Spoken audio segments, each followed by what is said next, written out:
The Alycia Park affair, which revealed tennis's dark secret, sent shockwaves through the US Open. Welcome back to Court Vision Plus, ladies and gentlemen. And we have a story for you today. Boy, oh boy. We're going to reveal one of the most shocking scandals in contemporary tennis history. So if you haven't already, you should subscribe to this channel right now. This is the kind of scenario that challenges your preconceived notions about professional sports fairness. We're going to talk about more than just poor calls. Human mistake is not the only issue here. This concerns systemic failure, potential prejudice, and the total collapse of integrity in one of the world's most prominent tennis competitions. We're discussing how officials at the United States Open, the pinnacle of American tennis, almost ruined the career and reputation of one of the sport's emerging stars. The tennis community has been rocked by this week's revelation. An whole officiating crew has been fired by tournament organizers, an extraordinary move. Not fired, suspended, reprimanded, dismissed, or shown the door. And the reason is a contest that has now gained notoriety in tennis circles, a match between Filipino phenom Alexandra Ella and American powerhouse Alycia Parks that will go down in history for all the wrong reasons. Let me give you a little overview of Alycia Parks before delving into the specifics of what went wrong. Knowing her journey makes this story both more tragic and eventually more triumphant. Alycia Parks is not like other tennis players. This Chicago native, who is 5 feet 11 inches, has an explosive playing style that blends devastating power with raw athleticism. Her serve has been measured at speeds that would cause anxiety in even the best players. "I'm not here to play nice," she declares as she strikes the ball hard, flat, and aggressively. "My goal is to prevail." After becoming pro in 2020, Parks became well-known on the WTA circuit. When she's in her zone, she's the type of player who can blow you off the court. Former professionals who have seen her play speak reverently about her potential. This person has the potential to be a Grand Slam winner. This person has the potential to rank in the top 10 globally. However, tennis is a cruel sport, particularly for young American players who are under tremendous pressure to follow in the footsteps of greats like Venus and Serena Williams. The Williams sisters are instantly compared to every American woman who takes up a racket, and that comparison may be devastating. Parks has displayed moments of brilliance, advancing far in WTA competitions and winning titles on the ITF circuit. However, like many young athletes, she has also struggled with injuries, inconsistency, and the psychological difficulties of touring. This leads us to the crucial encounter with Alexandra Ella. A player with an entirely different but equally captivating story was on the other side of the net. The lefty from the Philippines, Alexandra Ella, had a lot of support and energy going into the game. Ella is not your typical rising star. She is a graduate of one of the world's most respected tennis development schools, the Rafael Nadal Academy in Spain. She has a sizable fan base in the Philippines, a nation that is fervently devoted to tennis and longs for a Grand Slam champion of their own.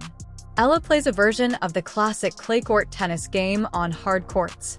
Excellent movement, deft shot-making, heavy topspin, and a lefty serve that creates angles that most players find difficult to handle. She was adored by the public, the media, and, as we would learn later, the officials. Many people had already created the story in their heads before this US Open match. Ella was expected to prevail. The tournament wanted to share her tale. She embodied global appeal, a heartwarming tale of a Southeast Asian tennis star making waves in the United States. The market in the Philippines is enormous. If she continued to win, there would be millions of potential viewers, merchandise purchases, and future ticket sales. Ella's advancement made perfect sense from a business standpoint. However, business tales shouldn't be the focus of sports. They are meant to be competitive. They are meant to be impartial. Something didn't feel right from the start of the game. Those of us who watch tennis professionally and have witnessed thousands of matches acquire a sixth feeling about when something isn't quite right. There was an odd electricity in the stadium's atmosphere. The officiating team appeared to be overly preoccupied with Parks, which felt more like surveillance than typical attentiveness. The call then began to take place. It seemed subtle at first. This was a dubious line call, an assessment of a foot traffic that appeared to be at best mediocre. However, the pattern became evident as the game went on. Shots that painted the lines were being made by Alycia Parks. Shots in which the chalk dust was seen as it flew. They were being called out for shots that any impartial observer would call in. The review procedure appeared hurried and even contemptuous when Parks contested these calls. Even before the replay appeared on the screen, the chair umpire's body language indicated that the challenges were pointless. However, things worsen. Much worse. What the official report now refers to as disallowed shots is the true scandal that has tennis purists furious. These calls weren't marginal. Parks nailed these obvious winners, but they were called back for inexplicable reasons. We are discussing serves that caught the line and were referred to as footfalls, although it was evident from the video review that her foot was behind the baseline. We are discussing victors being disqualified because of phantom obstacles that only the officials in the stadium could see. At that moment, see yourself as Alycia Parks. You've spent your entire life preparing for this. For tennis, you've given up relationships, schooling, and a typical young adult life. One of the 4 most significant competitions in the world, the US Open, is where you are competing. Millions of people are watching on TV, and thousands of people are in the stadium as you play. Your opponent doesn't even move to stop you from making the shot of your life, a screaming forehand winner down the line. The tremendous force and accuracy astounds the audience. You give a fist pump. You experience a rush of confidence and adrenaline. Then you hear it. The chair made a call. Not permitted. The shot is not taken into account. You didn't violate any technical rules. You stare in shock at the umpire. You turn to face your opponent, who appears equally perplexed. They're raising their hands in frustration when you look at your coaching box, but there's nothing you can do about it. The chair umpire is God when it comes to tennis. Their word is final. The electronic review system allows you to contest line calls for obstacles, foot traffic, and other infractions. The umpire has complete discretion over those. Parks therefore took the same action as any rival. She continued to struggle. She continued to hit wins. She continued to serve aces. However, the pattern persisted. Every time she gained momentum, it would be disrupted by something. A dubious call. A breach that appeared out of the blue. Ella, meantime, was playing her game without the same scrutiny on the other side of the internet. Let's be quite clear about something now. Alexandra Ella is not the target of this. She was out there attempting to win a tennis match and is a gifted player. What the officials do is not under her control.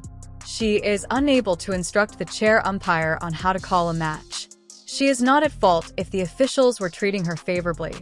She simply plays the ball in front of her and reacts to the umpire's calls. Ella is not the subject of this story. Rather, it is about the officials. However, the 2 players' different treatment became the buzz of the tennis community. During the game, social media went crazy. Normally impartial tennis analysts were expressing their perplexity and annoyance on Twitter. Players from the past were contacting each other to see whether they were witnessing what they believed.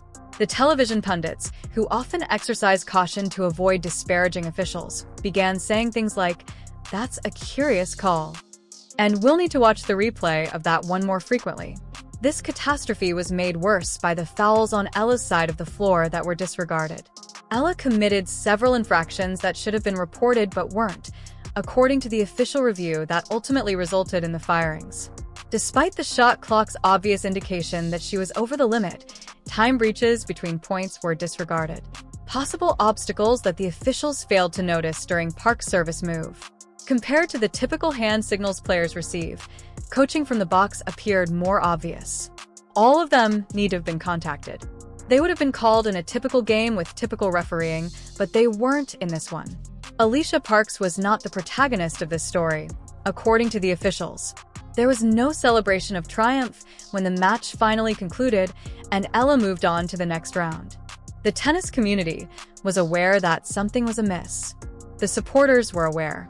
The analysts were aware. Even casual fans who don't usually watch officiating were remarking on how biased things appeared to be. The investigation then got underway. The fact that everything is documented is what makes modern tennis so lovely. Every moment, every call, every angle. Thousands of data points are recorded every second by the Hawkeye ball tracking technology. The entire court is covered by numerous TV cameras. In the era of social media and quick replay, nothing escaped scrutiny. Independent analysts and tennis enthusiasts began performing the tasks that the official review board ought to have completed right away. On YouTube and Twitter, frame-by-frame analyses of the contested calls were posted. The differences in how each player's infractions were called were revealed by statistical analysis. The evidence was damning and overwhelming.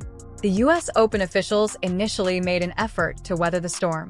No misconduct was discovered during the match's initial examination, which was carried out by the same bureaucratic structure that had initially recruited these officials. Are you able to trust that? Nothing to see here, folks.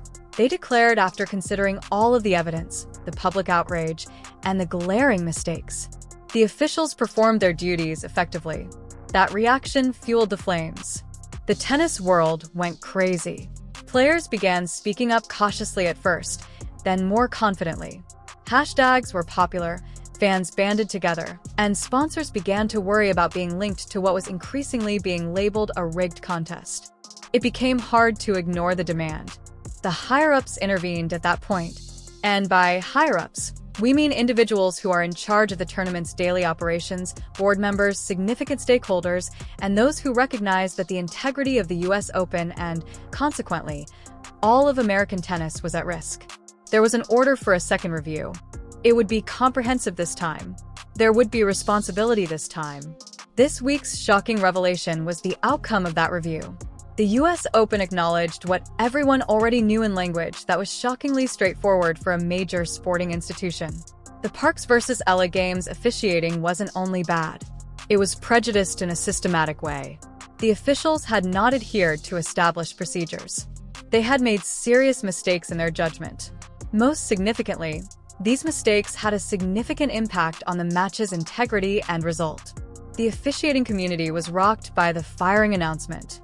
The customs of the sport and their unification usually provide protection for tennis umpires. They are meant to be above impartial arbiters who make snap judgments under duress.